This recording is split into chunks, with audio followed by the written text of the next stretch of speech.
Iyi ni radiyo y'ijwi y'Amerika.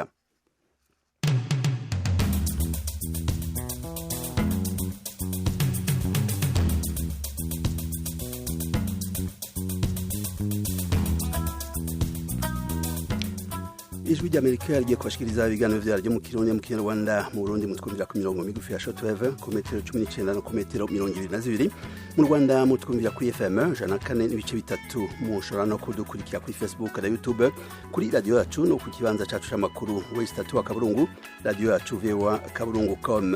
Mwiriwe neza nshuti mwese namwe bakunze radio Ijwi ry'Amerika muri kumwe na Frederica Nkundikije. Ikaze mwese mu kiganiro muri sanga. Murisanga ni ikiganiro cy'ijwi ry'Amerika kibanda ku bibazo binyuranye byo mu karere k'ibiyaga bigari bya Afurika. Ikiganiro gitumira abantu bo mu nzego zitandukanye bagasubiza ibibazo by'abakunzi b'ijwi ry'Amerika. Ndi mu ntara ya Muyinga aho bita muri commune Giteranyi aho bitatura. Ndi hano Kampala Uganda. Ndi mu gisagara cya Bujumbura. Ni ikiganiro kimara isaha kuva saa 10 kugera saa 11 buri munsi kuva kuwa mbere kugera ku cyumweru. Muri leta ya Colorado leta zunze ubumwe za Amerika. Mbanje kuramutsa abo batumire mwadutumiriye. Nawe turagutumiye. Kurikira Ijwi ry'Amerika aho uri hose, haba kuri radio, kuri telefone no kuri mudasobwa. Nawe turagutumiye. Ntuziheze urararitswe buri munsi saa 10. Ikiganiro muri sanga. Inyuma yaho mukuru w'igihugu cy'u Burundi yakoranyirije urwaruka rurenga 200 mu ntango y'ukwezi kwa kabiri mu nama yari ifite intumbero yo kuraba ukuntu urwaruka rwo kwijijukira ibikorwa by'iterambere. Bamwe muri bo bitavye iyo nama basanzwe barangura ibikorwa byo kwiteza imbere. Bavuga ko impanuro bahakuye zaringira akamaro. Bavuga ko imigambi leta iriko irashira imbere yo korohereza urwaruka rutanguye ibikorwa by'abagwizatunga izorufasha kandi izogabanya intambamyi zahora zibabangamira. Babona ko kubagabaniriza amatagisi no kutabatangisha amakori cyane cyane mu mwaka wa mbere batanguye ivyo bikorwa bizobafasha cyane na burya umwaka wa mbere ari wo wama gorana. Mu kiganiro muri sanga cy'umunsi twatumiye bamwe mu rwaruka rwari muri yo nama kugira ngo batubwire niba hari ingoga bakuye muri yo nama canke niba babona ko atakizohinduka. Turaba kandi turi kumwe n'umuhinga akomeye cyane mu bijanye no gutanguza ibikorwa byo kwiteza imbere. Turaza kuba turi kumwe n'umufasoni Salome Ntegeka, turiko turamurondera kuri telefone mu kanya araboneka. Arongo yishira hamwe Kimax rigwanya gufungura nabi cyane cyane mu bibondo ari Bujumbura mu Burundi.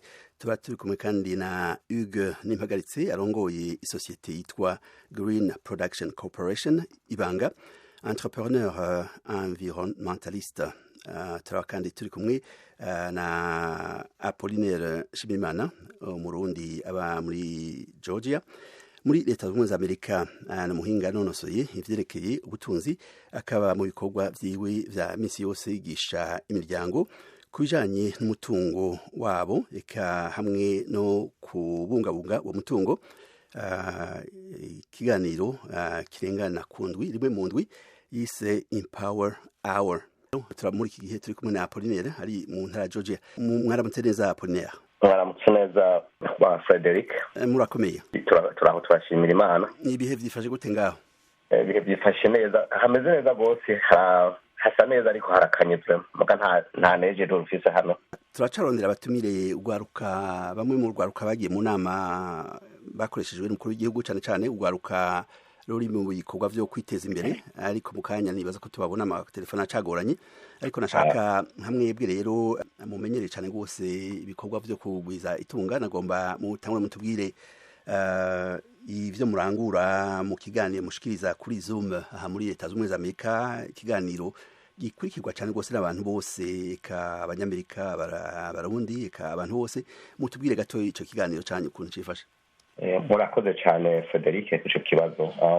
Imase twebwe ibyo dukora kandi sanze ndi mu maze n'igihe dukora ibintu bijanye no kwigisha abantu kugira ngo bashobore gutegura kazoza. Murabizi mu buzima keshi abantu iyo bagomba iyo umuntu avutse arakura hama akaja kw'ishure aja kw'ishure kugira arondere ubumenyi kugira azoshobore kuronka akazi keza kugira ngo twumbure isosiyete kanaka ishobore kumwangaja imuha akazi ariko twasanze kenshi abantu benshi baragenda kw'ishure ugasanga biragorana ugasanga akazi nikabonetse biturutse n'uko abantu bazi yuko bagiye ku kazi bazi yuko leta ariyo itanga ubuzi tumaze kubona yuko ariko biri fashe dusanga yuko byiza ari ukuja kw'ishure kugira ngo twironderere ubuzi twebwe nyene rumva rero kenshi usanga tugenda kw'ishure kugira ngo tugende kurondera tuze kuronka akazi numva turonka uduha akazi kubera ubumenyi dufise ariko twasanze ari byiza ko umuntu yokoresha ubwo bumenyi afise kugira ngo ashobore kurondera ubwo buzi wenyene ashobore kwitunganiriza ubwo buzi mbere bishobotse ashobore no gufasha abandi twebwe rero muri ivyo dukoramwo ni gufasha imiryango gutegura kazoza no kuvuga nko kubaka inzu y'akazoza y'ubutunzi rero iyo ugomba kubaka inzu ufise fondation uherako ntushobora guhera kubaka impome utarubaka fondation hanyuma umaze kugira fondation ukagira impome hanyuma ukagira plafond ukongera ukagarishako na toiture niko bigenda iyo ugomba kubaka rero mu twebwe dukora tugisha abantu gutegura akazoza amahera ukorera uriko urakorera d'abord umenya gute ingena amahera ashobora kugukorera tugisha abantu kugira ngo bashobore kumenya gukoresha amahera kwitunganiriza kwironderera imirimo muri make hanyuma ukamenya amahera ukoreye ukamenya ingene uyagera kandi umaze kuyagera n'ingene ushobora kuyagwiza agakura utegeza kumenya ingene uyakingira novuga ingene uya protege protection abanywanyi banyu ni bande abantu bakurikirana ico kiganiro ni nk'abandi cane cane n'abantu bose kuko ivyo dukora ni ibintu bikenewe n'abantu bose kuva ku mwana gushika ku muntu akuze kandi kuva abantu b'ubwoko bwose nta kuvuga ngo naho ubura umutunzi naho umuntu afise amahera menshi umuntu ashobora kuba afise amahera menshi mugabo bikamugora ingene ashobora kuyabika neza bikamugora ashobora kuyabika kugira ngo kumbure ntahombe ashobora kuba afise amahera akaba agomba kugira umugambi mugabo kubera kumbure idomena aba arimwo mu bose ngo hari ibindi atazi ingene bishobora kumufasha kugira ngo kwira ashobore kuyaprotege kubera ashobore kuyakingira ku buryo ayo mahera atazotwarwa n'abandi bantu bo hanze canke adashobora kuriha amatagisi menshi biciye mu mategeko urumva dukena abantu bose hariho abantu usanga bafise abana mugabo bikabagora kugira ngo bategure kazoza kabo kuja kw'ishure navyo turabibafashamwo urumva n'abantu bose hafi service yacu ikenewe n'abantu bose nta muntu n'umwe asigara inyuma hanyuma mushikana ya Apollinaire Nshimiyimana hariho ibintu bihambaye cyane rwose nk'umuntu agiye gutanguza ibikorwa vyo kwiteza imbere ategerezwa kumenya cyane cyane nka muri Amerika bizwi ko nko kwizina SWOT analysis nashaka kutubwira ibintu umuntu akeneye kumenya umuntu wese ashaka gutangura kwiteza imbere mu vyerekeye ubutunzi ikibazo cyiza cyane rwose kenshi iyo ugomba gutegura ubutunzi cyane ugomba kugira imirimo yawe kugira business yawe icya mbere no kubanza kuraba yuko iyo service ko ikenewe n'abandi yofasha abandi kandi ikindi nashobora kubaza kugira ngo iyi serivisi ndayihe abantu abo bantu nzoyiha bizoborohera kugira ngo ibashikire bizorohera kugira ngo bayironke kuko hariho serivisi umuntu atanga ugasanga bisaba yuko barinda kukuriha niba barinda kukuriha iyo ntuze ayo mahera ubaca kugira ngo bahiyo serivisi barayishoboye ni bose bashobora kuyironka kugira ngo bashobore kuva ubwo bushobozi kugira ngo bashobore kuza kukwegera ubahe iyo serivisi twebwe serivisi zacu ntidurihwa n'abantu turiha n'amakampani dukorana kuko dusanzwe dukorana n'amakampani menshi twebwe kuja hamwe mu bisanzwe tuja hamwe turi benshi objectif yacu niyo kwigisha abantu mu bisanzwe guhumura abantu kubona ibintu batari bazi yuko bibaho muri kazoza mu gutegura kazoza muri ico gihe twebwe service tubaha turiha turabumvisha ahubwo tubaha ubumenyi ni nk'ishure tubigisha umva tubigisha gutegura akazoza. Yego wavuze ikintu gihambaye cyane rwose ko mu gutanguza nk'ibikorwa byo kwiteza imbere umuntu akeneye kuraba iyo service ikenewe n'abandi. Tukaba tuzi ko kenshi na kenshi abantu bo mu bihugu turimo kenshi na kenshi usanga bijukira nk'igikorwa nka kimwe, ugasanga umuntu agize akabari bose bashaka kugira akabari. Ikintu mu tanga kimeze nk'impanuro ni ikihe? Twavuze ya SWOT analysis nko kutangura ukavyiga ukaraba ati wewe ubuhinga bwawe buri hehe, ingufu zawe ziri hehe, kugira ngo urabe ikintu kitoba kimaze gutangwa na benshi aho ari cyo utangura kugira ngo ushobore kuronka n'abakiriya benshi. Kuba utangwa ikintu kandi kamanira ndabashimire kuri icyo kibazo afise akamaro, kuko kuri experience afise usanga abagenda mu business gukora ibintu bitandukanye mugabo usanga ntashoboye gutera imbere. Iyo bishitse muri icyo gihe kuvuga yuko iyo service musanze kugira habiterambere haba ibintu byinshi, kandi ntushobora gukora ikintu ngo uvuge yuko wewe nyene ugikoze wenyene ngo aba ari we ushobora gutera imbere ngo uko ari wifise wenyene. Iyo service haba ifise service kandi n'abantu benshi ni byiza cyane, ubwo birimwo mu iterambere. Mugabo ikintu nyamukuru nico ko abantu baca baja hamwe. Ingorane mbona mu bihugu byacu bifise umuntu agiye mu kintu agacaza ubundi hampande yibaza gukora cya kindi haca bishari nk'uko umengo aje kumugwanya isoko, aje kumutwara isoko. Ariko ivyo nivyo bituma haza iterambere. Iyo haje abantu benshi bakora ibyabo, nivyo biteza imbere igihugu, nivyo biteza imbere segiteri prive. Hatari segiteri prive igihugu ntishobora gutera imbere, kuko leta ntifise ubuzi bwinshi ubwo canke bwose. Urumva rero muri ico gihe bica bisaba yuko muja hamwe. Ni vyiza yuko ubona yuko iki kintu ugishoboye, ukabona yuko gishobora gutera imbere abantu nk'akabare, ni kwereka abantu badashobora kuja hamwe. Reka twebwe twonona mu bihugu byacu nuko tubuze ukushira hamwe, nico tubuze. Nico bituma ubona leta nkozi yazanye ibintu vy'amakoperative. Burya umuntu azokirya kintu yaragize neza, kubera ushobora kufise service ngaho ndafise service nk'iwawe hajya ugaca usanga hagiye kuba competition, ukubera abintu babigwiriye mu karere kamwe. Mukamugiye muravye nyene muja hamwe mugakorera hamwe, murashobora gutera imbere, ugasanga mugiye muragura uburere no mu zindi ntara. Ico nico tubuze ikintu cyo gushira hamwe. Ega tugarutse kuri uyo mugambi abantu eka kuri iyo technique eka ubwo buhinga butuma umuntu imbere yuko atangura kwiteza imbere ashira imbere ivyimviro akaraba ibintu vyose kugira ngo arabe ko uyu mugambi uzogira ico uvuyemo, n'ivyo twise mu Congereza SWOT analysis. Aho SWOT rero akaba kuvuga ko S ivuga strength, ni kuvuga ubukomezi bwawe, ikintu urusha abantu ni ikihe.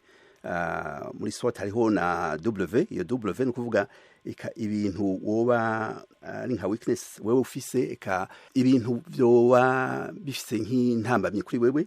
Hanyuma naho kabari nka les opportunités, ibintu vyotuma uwo mugambi wawe ugenda neza.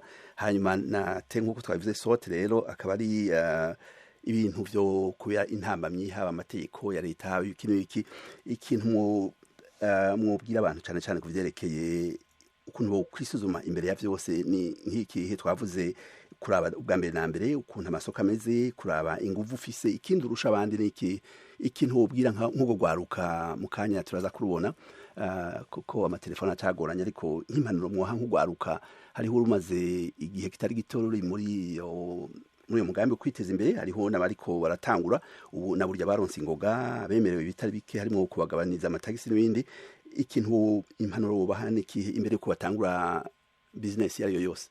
Murakoze cyane. Muranyumva? Yego turakumva. So mbona icambere kenshi iyo tugomba kugira business ego kugira utangure kwishira hamwe kugira umugambi w'iterambere uba urabanza urabanza ubuzi ubumenyi bwawe icyo ushoboye ushobona, kuko ubuzi yuko ndagishike ndabona ngaha nta kihari kandi ndagishoboye ncyashobora gufasha abandi. Muri ico gihe turaba gusa ubushobozi bwawe, urakwiye kuraba nico udashoboye ico ubuze, kuko nta muntu yikwije muri byose. Ivyo ni ibintu bisanzwe. Usanga kenshi naho bufise urashobora kufise ikimuga usanga hari akantu gato yubuze, ibintu bigatuma bitagenda neza. Muri ico gihe rero turaba niho niho hacagaruka kuja hamwe usubanza kuraba iki kintu intambamyi ndagikoze gutya intambamyi nogira kugira sintera imbere ni hanyuma muri ico gihe ucubo ni vyiza yuko ucura umaze kubona ingora intambamyi ufise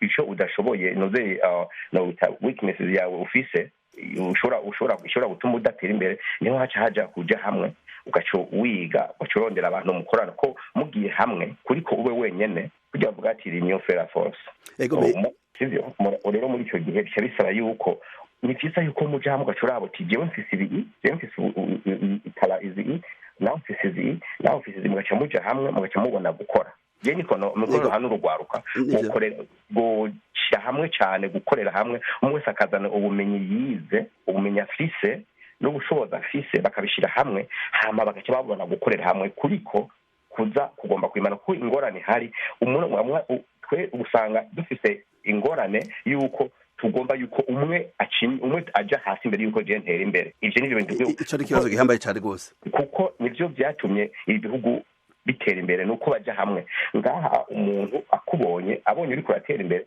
aho kugira nze kukugwanya ahubwo aza kukwiyegereza kugira ngo yige bimwe uri kurakora kumukora kugira nawe ashobore kuza kubishira ahandi wa mugambi utarashika cyane akaza ati reka tuje hamwe kufise uzibi nawe ugeze nka kuri urwego nanje nkabangeze ngaha reka tuje hamwe rero ntihabe bya bintu by'uko ngo nuko nakari hejuru acashinyiza uri hazubwo nawe abandanya dubuga ivyo nivyo vyonona iterambere byo reka ndabona n'umushantahe Hugues ni impagaritse yashitse telefone zari zatugoye muri aho Hugues impagaritse turaho turashima nyakuba umesha makuru ni vyiza cyane gose ikaze mu kiganiro muri sanga turi kumwe n'umushantahe ya Pauline Nshimirimana aba muri leta ya Georgia muri leta z'Ubumwe za Amerika akaba ari umuhinga cyane gose afite ikiganiro kuri Zoom nka rimwe canke kabiri mu ndwi ikiganiro citabwa n'abantu batandukanye abanyamerika abarundi akaba abigisha ukuntu bogwiza itunga ukuntu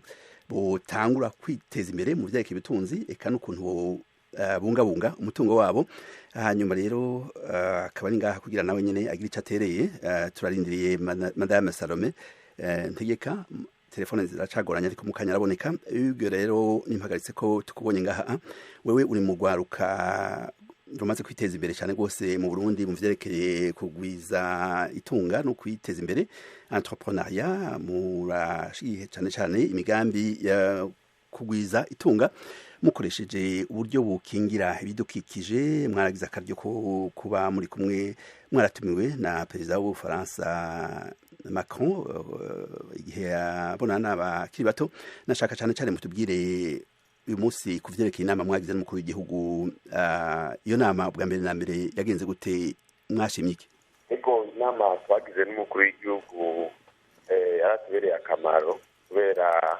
aguma twereka ingene utanguye n'umutahe muto ushikira umutahe munini yaratwereka akarorero ko utanguje inkoko imwe korora inkoko imwe inkoko yoshobora kubyara ikaberagura igatera imbere inkoko ikazogura ikazoshika ku nka inkoko ishobora kuvamwo inka urukwavu rushobora kuvamwo inka kugira byose nishaka byose uboneye ni kuvuga ico kiganiro cyarabaye cy'ingirakamaro n'umuvyeyi ariko arasigurira abana uko umuntu yo guteza imbere uko Burundi budashobora kumbuza ibishomeri byose by'abajene dushobora kubiha akazi muri leta kuvuga rero abariko baradukangurira atwege twatanguye bwa mbere tubikora dukora ibikorwa ariko ugaca usanga ivyo bikorwa vyakigombiza kubera icyo kintu cyo kwiyungunganya mu Burundi cyari bwatangure gutera imbere ariko ko twaronse se barundi bishira imbere bumva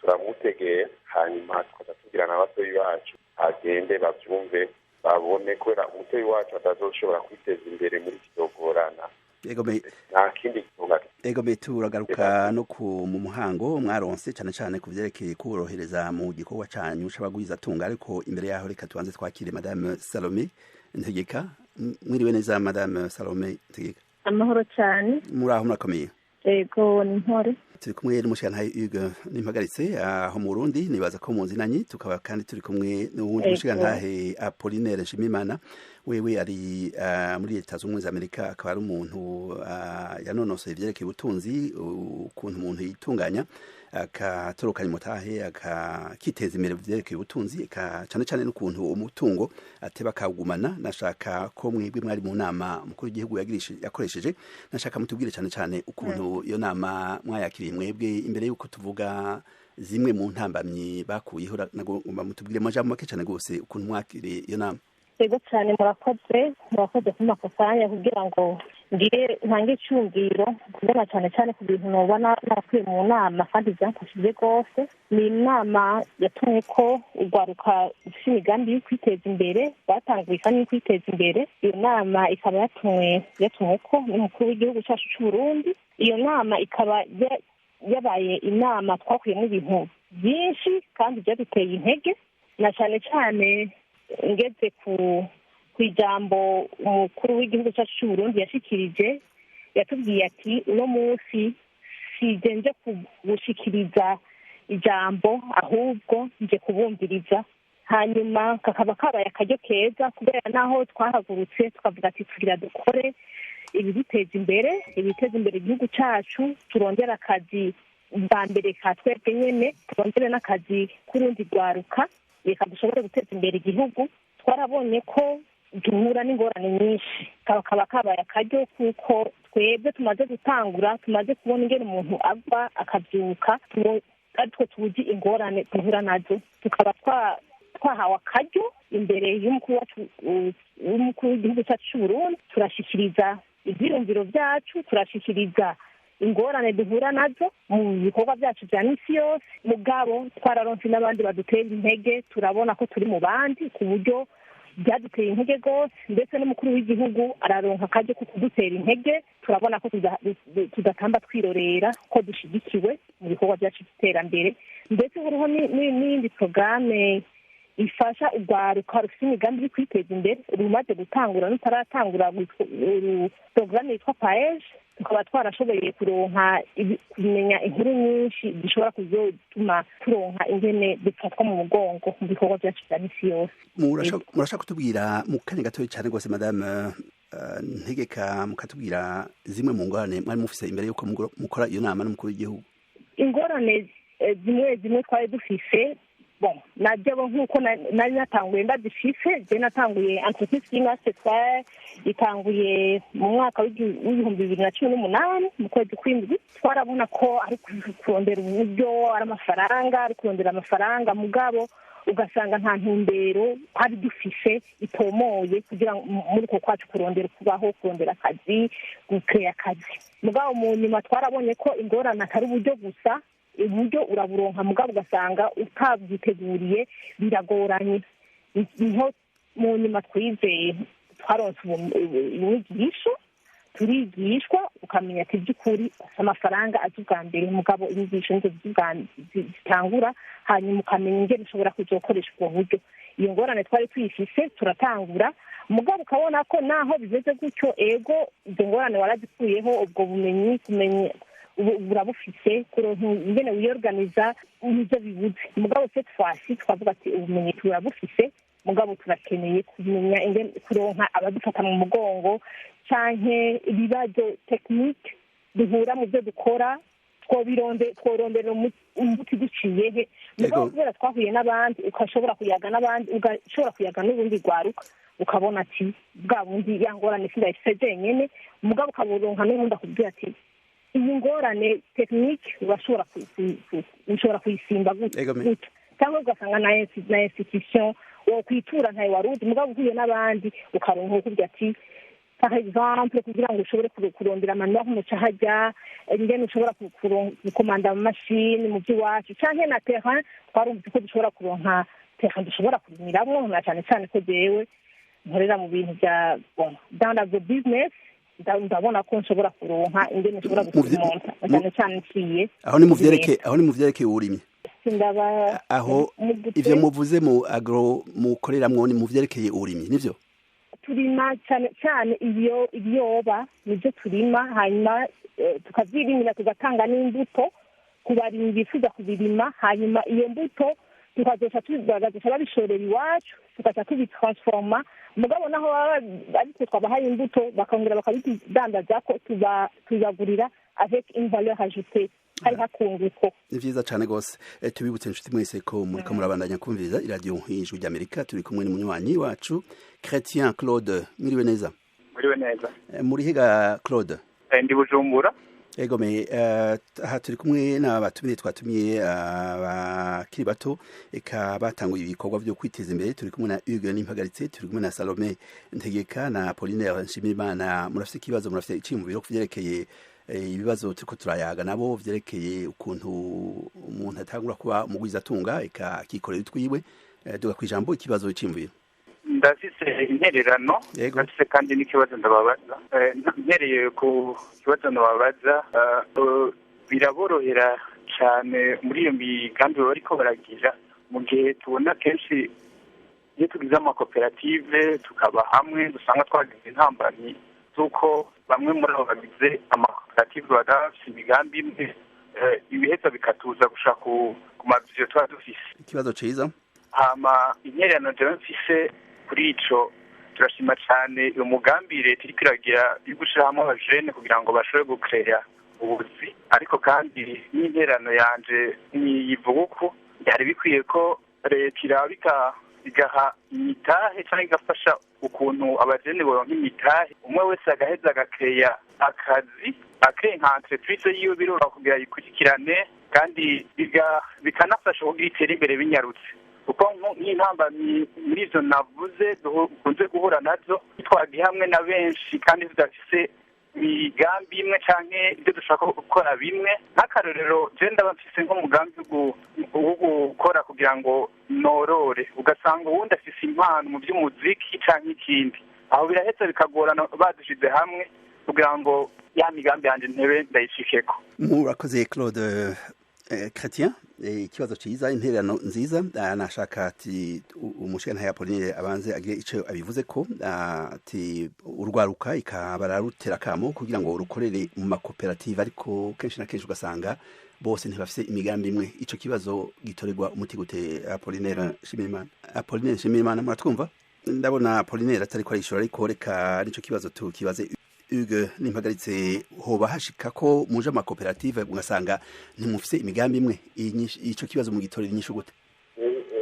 Ico kibazo c'amakoperative ni kwamizako koperative. Ico je ndabibona nuko ushaka gukora nk'ikintu gishasha nka innovation, aro projet d'innovation usanga isaba cyane cyane ushaka kuzana ubuhinga bushasha mu gihugu, umugambi bushasha mu gihugu, usanga ari umwe bisaba gukorera hamwe. Ariko nk'ibintu byo kuja hamwe usanga ari burimyi, urazi ufite ahantu hanini ho kurima foke mugenda mu kibiri, kuva kera abarundi bagenda mu kiborozi, urumva bisaba ko mugenda mu kibiri. Nico gituma ivyo bintu bisaba inyigisho cyane, kuri abarundi n'abantu turavya kahitiye twaciyemwo, abarundi n'abantu bashaka bigungira ko bigumane bonyene, bikorane bonyene, ntagira uwundi muntu amenya ivy'uwundi. Rero ubu rero dufise Sebarundi aho tugira dukorere hamwe, ukuvuga tugiye kurima twofa tuja hamwe kubera turime byinshi, twimbure byinshi, hanyuma turondera abantu baca baturondera amasoko. Nk'ubu ugasanga ari abantu baturuka mu ruguru ariko bari Bujumbura, abo bose ni kubashira mu makoperative baterere ayo mahera, hanyuma mumenye twebwe umwimbu tuwimbuye twoshaka kubiye umuntu ari mu gisagara kandi ava mu ikomini wacu canke mu ntari wacu akadufasha no kubicuruza. Urumva aho bica byoroha. Ni ukuvuga abantu bagiye muri koperative bakorora amasoko, ibikumba ni ibintu bisaba ibintu byinshi. Ni ukuvuga n'abantu bari hanze mu gihugu bashaka kubabwira twebwe twashaka dukore koperative y'ibi n'ibi, mubona ivyo bintu tubirungitse muri Amerika, tubirungitse mu Bufaransa, tugushize muri koperative, ubona ko tubizo amasoko. Urumva nico ciza cyo gukorera muri koperative. Ego me Madame Salome Ntegeka, mwebwe ico kibazo mwamaze guhura naco, ikibazo cyo kuja hamwe n'abandi ariko mugasanga mufite imigambi itandukanye. Amakoperative ari injajaho abayagiyemo abantu bamaze kugira icyo bafunditse bakavuga ati twebwe tugomba gukora iki.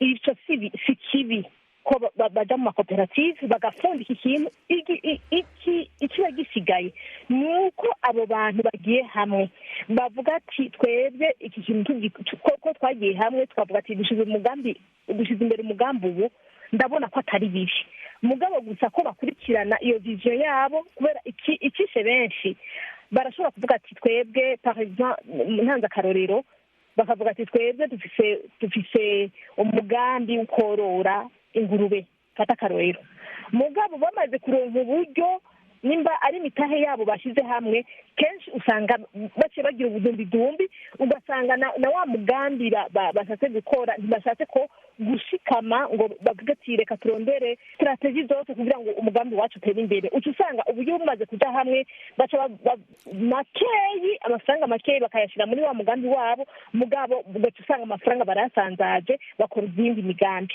ico nico gituma amakoperative menshi adatera imbere mu bisanzwe nticyari kibi cyari cyiza cyane mugabo harakwiye ko biga hakaba changement de mentalite bagahindura ivyiyumviro ku buryo baguma ku murongo nayo ku bajene bafise impano abajene bafise impano barashobora umwe wese agapusiva impano yiwe kandi akayitegura neza ku buryo ishobora kugira ikiterereye hanyuma ikindi gikenewe ni uko habaho synergie nimba hariho amakoperative avuga ati n'ay'uburimyi ayo makoperative y'uburimyi abantu barimo ikintu kimwe bakirime hanyuma barondera amasoko ku bantu bashobora kuba bagira transformation batransforma ico giterwa cyabo bazoba barimye bagira uruhererekane bamaze kugira uruhererekane iyo chaîne de production harashobora kuba iterambere rirama tubibutse inshuti mwese ko muriko murabandanya kumviriza iradiyo y'ijwi ry'Amerika turi kumwe na Ruhamya mwiriwe neza mwiriwe neza muraho murakomeye muri hehe ga Ruhamya ndakomeye nanjye na amahoro muri hehe ndi Kigali ahitwa Kibagabaga ni vyiza cyane rwose murafite ikibazo murafite icyiyumviro turiko tuvuga ku vyerekeye ukuntu rwaruka rwo kwiteza imbere mu gushinga amakoperative ka mu gutanguza amashirahamwe eka gutangura kuba abagwizatunga murafite ikibazo murafite icyiyumviro ikibazo nshaka kubaza Salome n'ibindi biza kubaza hakagira abasubiza mu batumirwa yego Salome ndagira mbanze mubaze atangira gukora intambamyi cyangwa imbogamizi cyangwa challenge yahuye nazo zishobora kuba ibikorwa bye byasubira inyuma cyane nizike yagira urubyiruko iyihe nama n'intambamyi yagize ku buryo batahura nabyo ngo basubire inyuma ikibazo cyiza cyane rwose uretse gato hari ikindi nk'icyiyumviro ngira ngo base n'abaza kutubwira ubona umukuru w'igihugu yasabye urubyiruko nk'amazi amacyuza bayabyaza umusaruro bakayashobora kuba bayajyana hanze y'igihugu akagurwa ariko hari ikibazo kimwe urubyiruko rugira ni iki ngiki bashobora kwishyira hamwe none iyo bagakora fagitori cyangwa uruganda gaciriritse cyane haza ikibazo kugira ngo niba mwishyize hamwe murashyira umu expert uzabafasha kugira ngo arebe ibintu mukora niba byujuje ubuziranenge ku buryo byaba mwagiye guturuka hanze abaza abo ba expert bari aba expert baza ugasanga nabo barimo guhembwa amafaranga menshi kurusha ayo binjiza ayo rwa rubyiruko rwinjiza ese igihugu cy'u Burundi kizabafasha iki kugira ngo bashobore kuba ba-exposa bya bintu hanze ba-expert bataje kubarya amafaranga menshi ese Burundi bizabafasha iki murakoze cyane murakoze Ruhamya ibibazo vyiza reka ikibazo ca mbere mwakibajije Madame Salome agire ica kivuze ko niba mutacibuka Madame Salome Ruhamya ashaka kumenya intambamyi muba mwaragize igihe mwatangura ibikorwa vyanyu vyo kwiteza imbere inama mwogira ugwaruka niye mu kanya gatoyi cyane ego cyane intambamyi za mbere twahuye nazo tubitangura iyo entreprise yacu intambamyi ya mbere yari ku nyigisho twatanguye entreprise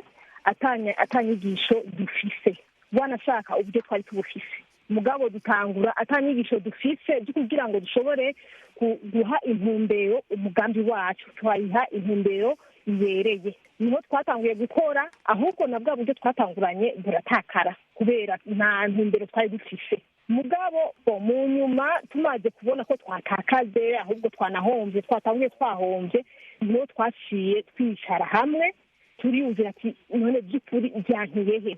Tumaze kubona aho byankiye na cyane cyane turiga uko turi batatu, uko kubera muri entreprise turi batatu, turiga aho twagiriye ikibazo, niho twavuze ati reka dukosore. Tumaze gukosora turatangura turakora, mugabo izindi ntambamyi twahuye nazo tumaze gutangura gukora twamaze no gukosora, twafashe umwaka n'igice kugira ngo twige, turaja mu maformation, turiga gestion ya entreprise, turiga ingene dushobora kuorienta amahera, tukaprioriza ibintu, tukaprioriza ama-activité dufise. Niho twagiye gutangura gukora, mugabo gukora twatanguye kurima.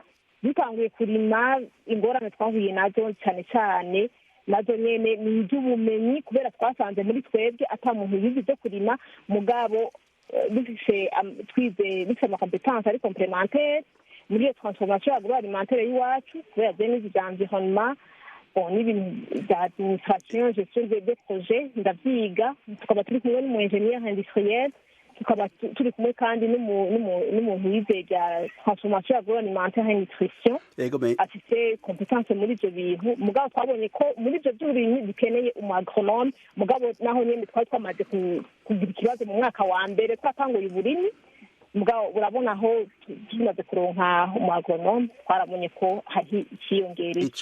Mugabo hariho ibindi bintu bibuze ngaha mu Burundi tubuze. Umaze kwiyumvira ati amamashini ngaha mu Burundi ni ikibazo, ntidushobora kuronka ingene dukomanda amamashini, nta mamashini ngaha akorerwa iwacu ngaha mu Burundi.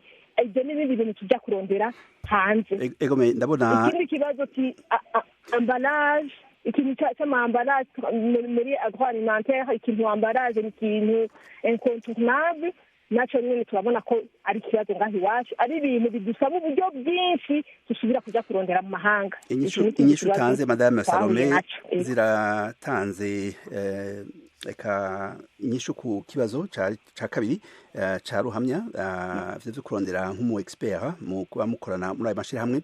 Ariko imbere y'uko tuja kwa Apollinaire nshimira Imana kugira ngo atubwire ishure ikibazo gikomeye cyane rwose cabajijwe, nashaka duha ijambo Innocent Duwimana, umunywanyi w'iradio Ijwi ry'Amerika. Duga ku ijambo Innocent, ikibazo cy'imviro turiko tuvuga cyane cyane ku vyerekeye ukuntu urwaruka rwo kwiteza imbere mu gushinga amashirahamwe y'abagwiza tunga. Eko ikibazo nahise ni uko natwe botubwira nk'iryo shirahamwe urwaruka rurimo, bakatubwira nk'ishyirahamwe barimo nimba batagisha amahera canke binjira ku buntu, natwe tukaja muri ishyirahamwe tukingunganya hamwe n'abandi, kuko ishyirahamwe nicyo kintu ca mbere mu buzima, tudufashanya hamwe n'abandi umuntu akiteza imbere, kuko umuntu atagiye mu mashyirahamwe kugira umuntu yiteze imbere no mu Burundi nasanze bigoye cyane utari mu koperative. Bombera ati none uko gwaruka bagize iyo nama mu ndera bari mu mashyirahamwe, bari mu ishyirahamwe ryitwa gute canke ishyirahamwe ntibaratangura kurijamwo, hama natwe turicamo hama twiteze imbere. Ico kibazo n'iciyumviro narifise. Egome Innocent Duwimana, urwaruka rwagize inama n'umukuru w'igihugu n'urwaruka rwatanguje reka ibikorwa byo kwiteza imbere ku n'urwaruka rutandukanye, kandi ibikorwa bakora ni ibikorwa bitandukanye. Ariko ko mwabaje ico kibazo, reka ndamuhe ijambo Mushantahe Hugues n'impagaritse mu kanya gatoya cyane rwose. Binjira gute mu mashirahamwe nk'umuntu washaka kwinjira mu ishirahamwe ryanyu rishira imbere rikora amakamwanya, eka rishira imbere imigambi yo gukingira bidukikije? Umuntu wese arashobora kwinjiramo canke muraba abafise ubuhinga? Duga ku ijambo mu kanya gato. Kuvyerekeye kwinjira urumva nk'ikirundi kiragoye, ariho ishirahamwe c'est une association. Rero abantu bamenyereye association idahanira inyungu, ubu turabwira abantu baje mu ishyirahamwe riharanira inyungu niyo koperative. Ni ukuvuga abantu baratwawe n'ama-association ajya ataharanira inyungu, ugasanga muko murakotiza ariko atanyungurizo bagaruka. Ariko ubu biratandukanye na koperative. Koperative hariho n'igisata cyugurura amakoperative bagenda kwiyandikisha, bitwa na kope, kwigisha ingene inyungu igaruka. Rero ku vyerekeye nk'ishirahamwe ry'iwanje n'ishirahamwe ushizanye imitahe ushaka kwageramo hanyuma uravye uburemere turiko turakora bwo gukwiza ubwo busaho igihugu cose ni ibintu bisaba amahera menshi. Rero bisaba amahera menshi igihugu, hanyuma wumvise na Salome yakubwiye ko akeneye amambaraje atekera nk'ivyo bintu vyiwe vy'indya. Urumva turacyafise igikorwa kinini cyane. Ikibi gusa nuko nayo mabanki atatwizera kubera twitwa urwaruka kuduha ubwo buryo, ariko habonetse abanyamitahe. Nico gituma no mu Burundi bigoye no kuronka abanyamitahe, ariko si wa mutahe w'amahera make, kubera ubu tugeze ahantu dufise nka plan d'affaires itwereka ukwiza mu Burundi bwose ivyo bintu, bitwereka ajya abantu bahingura ibintu biva mu burimyi ko bakeneye amambaraje n'aya atandukanye, amakarito yo kwitekera yo kwirungika hanze. Urumva ivyo byose ni ibintu bagenda kuronderera hanze. Rero ushaka kubikorera ngaha mu gihugu bica bigorana. Nico gituma n'amabanki ugiye kuyerekana uyo mugambi atakubwira no ayo mahera ntidushaka kukwizera. Niyo paeje naho izoza ico gisata kiraba imigambi y'abajene. Turi ku kivi, ariko ubu turifuza kukwiza mu gihugu cyose, turabe ko tubishora no hanze. Nukuvuga rero usanga ari umugambi uremereye cyane. Yego imbere mu kanya turagaruka cyane ku muhango mwahawe uzutuma ibikorwa vyanyu byoroha, ariko imbere yaho nashaka tugaruke ku mushikana ya Apollinaire Nshimiyimana. Hari ikibazo cabajijwe cyane gose gikomeye gose, ikibazo kivuga ukuntu nk'abaja mu makoperative bashobora kuja hamwe ariko ugasanga bafise imigambi itandukanye, kugira ngo abo bose babazanye imigambi itandukanye bashira imbere ikintu cotuma biteza imbere. Apollinaire Nshimiyimana, mu buhinga mufise impanuro mwubahanize. Murakoze cyane Frederic, mumbabarire navuye ku murongo vyagenze nabonye nababuze kandi mwakoze kungabukana ico kibazo. Murakoze, ikibazo gihambaye cyane gose cyane yuriko urategura kazoza cyane uriko uragira business ugomba kwiteza imbere. Icambere cyo mbona ni gikwiye ubwa mbere imbere yuko ugira business ugira umugambi ubufise ubwa mbere ubufise intumbero y'uwo mugambi ugomba gukora. Hanyuma umaze kurongera uwo mugambi uciteza uwo mugambi ugomba gukora umaze kuraba ubuzi isoko uzoronka abakiriya bawe n'abahe, clientele yawe niyihe, isoko uzobishora hehe, uzogurirwa n'abande. Hanyuma hari ikintu rero nyamukuru abantu bibagira mugabo so kwibagira ikibumbure ngira ngo kubera inyigisho formation baba baronse, hari ifoke mu bintu ukora uteza kufisa abapartenaire kuko nk'uwo murimyi nka Salome yavuze ko arima mugabo akabura amambaraje. Muri icyo gihe mbere yuko abanda agira uko ateza ko none niba nzokenera ambaraje niyihe societe cyangwa n'ubundi mu partenaire twokorana ashobora kumpa ayo mambaraje. So bisaba rero ibintu bisaba umuntu akicara, kandi nashimye cyane kubona baragiye hamwe bakicara bavuga ati naho byabatwaye uburyo n'umwanya mugabo ni ibintu dukwiye, ni ibintu baba bakwiye kubanza kuraba, kwicara hamwe bakavuga ati isoko tuzoyikura tuzokena ibi tuzobigura he, umupartenaire twokorana ashobora kuduhereza umupartenaire twokorana ashobora kuduha amambaraje canke ashobora kudufasha gushora ibi bintu, canke ashobora no kudufasha kugira ngo atugirire publicité ngaha dushobora gukora nabo kugira ngo tumenye ingene dushobora kwagura akarere, ingene dushobora kwagura isoko. Ico ni ikintu cyane nyamukuru tutararonka cyane mu gihugu cyacu, kubera ibintu nk'ibi byo gushira hamwe by'amakoperative by'amasosiyasiyo ni ibintu bije vuba, ariko nk'uko umushinga ntahejeje kuvuga imbere yanjye, abantu baramaze gushira mu mutwe yuko bamba association bazi yuko ni ibintu hari bagenda bakinjira ivya gusa bagenda nyene kugira ngo babahe. Dukwiye kumenya kuja hamwe nyene kushira hamwe ikintu association yitera byo kwiteza imbere twebwe nyene. Reka tuhave dusozera ku kibazo gikomeye cyane gose ku muhango urwaruka rufite amashirahamwe rwahawe n'umukuru w'igihugu kubijanye no korohereza ibikorwa vyabo. Nashaka Madame Salome Ntegeka mutubwire bimwe mubona vyatorewe umuti mu nzitizi mwahora musanzwe mufise? ego cyane mu ingorane tubona zimaze gutora umuti kuva aho turonkeye inyigisho tukafata akanya ko kubona ko kwiga tukabona aho byari byarangiye twarabonye ko hari ingorane twashoboye gutorera inyishu na cyane cyane ubu kugira ngo dushobore kuronka matière première naho twebwe twavuze ati twirimire ibyoba n'andi ma ingredients tuzoshiramwo dushobore kuyaronka twarashoboye gushyiraho strategie kugira ngo twirimire bimwe kugira ngo turonke stock strategique y'iwacu mugabo inyuma yaho twarabonye ko naho twobirima ntitushobora kwikwira na cyane cyane turabye production y'izo mashini turabona ko ibyo twirimiye twenyine bitodukwira turashobora guhereza abarimyi bamwe bamwe turabahereza imbuto kugira ngo nibyimbuka muri ayo matongo yabo bamaze kwimbura bazoshobore kubishorera iwacu byongeye no ngaho n'inyuma yaho twarashoboye kuvugana n'amakoperative amwe adusaba ko twoyaha imbuto akazaramya ivyo biyoba hanyuma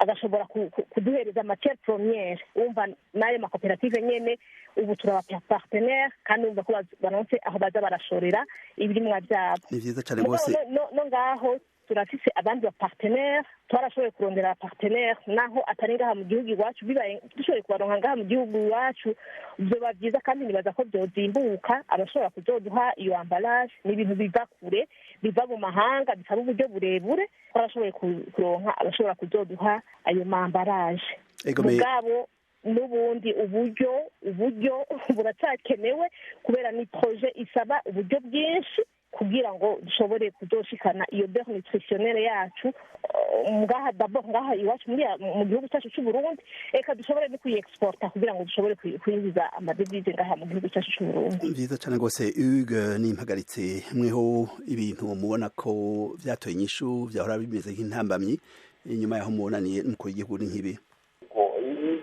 Vyatorewe inyishu icyo turindiriye gusa ni kujya mu ngiro ko urabona nk'umugambi wanjye maze imyaka 10 mvuga nkeneye Burundi butagira akamwanya kumva n'ibintu naciye mu ntambamyi zikomeye hari mandaronka n'inyishu rero ndazifise inyishu rero ziri muri ubwo buryo bashaka nko gutandukanye ariko rero mu gufata imigambi bazobaraba n'uburemere bwayo kumva kandi ugasanga mu Burundi barafashe presidentiel ihagarika icyo kumwanya kumva iyo nyingi afataje irazisanga ziko rero ugasanga rero ubwo buryo bakora tubwira tubakwifuza ko ariko bazodufasha kubwo buryo bukwiye kubera dufite ubwo butaho kubera ndabizi n'ubushiranganzi wenyene twaravuga ikiri mu nama arambwira ubwo mwana cyangwa kubera turacyabona ubuvuga ya utabanza imyaka amajana ane kubera bigore amapratique buracyariho urumva ndafise inyishu nayigendanye imyaka n'imyaka rero ubu y'amabanki twatumbera bakatubwira ngo subira inyuma ngo amafaranga yakuronka ubu ko nazo mashini ubu tukeneye ibintu biza n'ibikoresho by'ibanze ari matière première rero zobironka ni ukuvuga rero ubu reka tuve mu ya majambo turatege twafashe ya mbere tugende turabe ko twabiriro ni ukuvuga bazatubwira ko twokora barakwigisha batubwira ko twokora imigambi twoshobora kubishora hanze mu mahanga ariko rero mu gushora ibintu hanze utangura gukwiza iwanyu rero tugendane mu majambo reka tuje mu bikorwa bije mu ngiro rero ubu aho tuvugira nico akarusho tubona cyane ubu aho tuvugira kudodera ahantu bakumvira icyo nicyo kintu cya mbere nicyo mpamagare n'abandi n'ubundi rwaruka ko usohora amaboko mu mpunzi bigatangura gukora kubera ubu biragendera. Yego nk'uko muvyumvise ya Apollinaire Nshimirimana amashirahamwe urwaruka rukorera hamwe canke urwaruka rwishingira ibikorwa byo kwiteza imbere ruriko ruragwira mu Burundi hariho ikibazo cabajijwe ubumenyi eka ubuhinga ku ruhande rumwe hamwe n'amafaranga ku rundi ikintu kiza ubwa mbere niki ubuhinga eka kumenya kwa kuntu umuntu ashobora gutanguza ibikorwa bizotuma yiteza imbere canke nuko umutahe ubwa mbere na mbere ikintu mubona coza ubwa mbere niki he Apollinaire? ubuhinga bwo kuyarondera ubuhinga buzi bwa mbere umaze kumenya ubuhinga ushobora kubura amahera. Egome reka tubibutse inshuti mwese ko muri kumwe abandanya kumviza iradiyo ijwi ry'Amerika turi kumwe na Elias Ndayiragije. Muriwe neza Elias? Yego ndabumva. Turi kumwe n'aba kiri bato bishingiye amashirahamwe yo kwiteza imbere mu byerekeye ubutunzi, tukaba turi kumwe n'umuhinga mu mpanuro aha abantu kugira bagwizitunga. Munafite ikibazo, munafite iciyumviro, tugakwijambo mu kanya gatoya cyane gose. Ikibazo iki kimwe urabye umukuru w'igihugu wewe ubushake yarafise, ariko ahantu hari ingorane ni hamwe badushireho iyo banki yo guharuka ngo isapotinga imigambi yacu, ariko ugiye kuraba ibintu basaba n'amananiza. None wumva ko ata buryo twari dufite, n'icyo twakosa n'ibyo tugaherera muri ibyo bintu kurondera ibyangombwa, wumva tuva hehe tuja hehe? Yego reka akabazo kagira kabiri, ugiye kuraba mutema aya mashyirahamwe tuba twarikushamirijemwo, ubundi nta bahinga baba barimwo, n'uburimwo ugiye kuraba muri aya mashyirahamwe haracarimwo ibi bintu bitunganya twisunze imigambwe, twisunze iki umuhinga barimwo, n'indi atazwi hano hariya atava mu muryango asa nk'akarorero kaba kabirete kaba deze, ntibamuha ijambo, ntibamuha umwanya, ntibarabwa buhinga bwiwe. Wumva ayo mashyirahamwe areka ava hehe aja hehe, azotera imbere gute, abarimo bazotera imbere gute? Reka icyo kibazo twibaze mu kanya gatoya cyane rwose, ndabona umwanya watujanye. Munduhe inyishu ngufi Madame Salome Ntegeka. Eka mu bikorwa muri ko murarangura muri iki gihe, umushirantahe Elias Ndayiragije yaravuze ikibazo c'urunaniza rw'amabanki. Inyuma yaho mubona ni mukuru w'igihugu, izo nzitizi ziracahari? Ego cyane ku inzitizi mu migambi y'igwaruka, je ku bwanjye ndabona ko zikihari, ziracahari kubera hariho ibintu amaprocedure usanga ari maremare, usanga ananiza igwaruka kubera kuri burya buryo bwabo barakeneye amaprocedure aborohereza. Bariko baragusaba amayipoteke, naho bavuga ngo ni banque des jeunes, hariho ibintu usanga bagusaba ugasanga wowe urugwaruka birakugora, amaprocedure akaba maremare. Mugabo byongeye si nguma mvugira ugwaruka rwose, najewe ndigwaruka, mugabo hariho ivyiyumviro dukwiye guhindura. Kirazira kubona amafaranga gusa ukacubona ko ubwo nyene ubaye mu millionaire ukwiye gukonsoma uko ushatse. Mugabo banja kandi sinshira imbere kuronka amafaranga, kandi jewe ku bwanje ndugwaruka nkeneye iterambere, kandi nkeneye ko n'igihugu cyanjye gitera imbere. Mugabo by'ukuri habanje hazi inyigisho, bareke kuyora amafaranga bahereze ugwaruka utaratangura gukora, nibahereze ugwaruka ruri ku kiti rwatanguye. Reka duhe amasegonda makeyi n'umushirantahe Eugene Mpagaritse agiye icavuze kuri izo ntambamyi zishikirijwe na Elias Ndayiragije, avuga ko hakiri intambamyi amananiza mu mabanki. Mu kanya gato amasegonda 30. Yego ingene twohanura cyane cyane Elias nakiri imbere amahera, ashire ubwa mbere umugambi icyiyumviro. Bora na twese tukumva ko twatanguje ngo amahera menshi, kubona aho dushitse twashotse twirwa mu mabanki tubaduha amahera, ariko twatanguye kwerekana icyo dushoboye dukoresheje uburyo bukiriritse bwo ngaho, ariko tuko twifuza uwo mugambi uraba nk'igihugu cyose. Ni kuvuga rero nashaka nunganire Madame Salome, hakangura icyumviro, hatangura kuja muri banki ngo amahera aho uzocuhonga. Hariho kandi mushirantahe Hugues Nimpagaritse, turangije ikiganiro. Ndagushimiye cyane gose. Murakoze. Ndagushimiye nawe Salome Ntegeka ku kanya mwatoye kugira ngo musangire natwe ivyiyumviro, eka n'ubuhinga mwahawe n'umukuru w'igihugu. Mwakoze. Ndabashimiye nanje mwakoze kuntumira kugira ngo ntangire ivyiyumviro vyanje. Ndabashimiye namwe mushirantahe Apollinaire Nshimiyimana ku vyiyumviro vyiza mwatanze kugwaruka.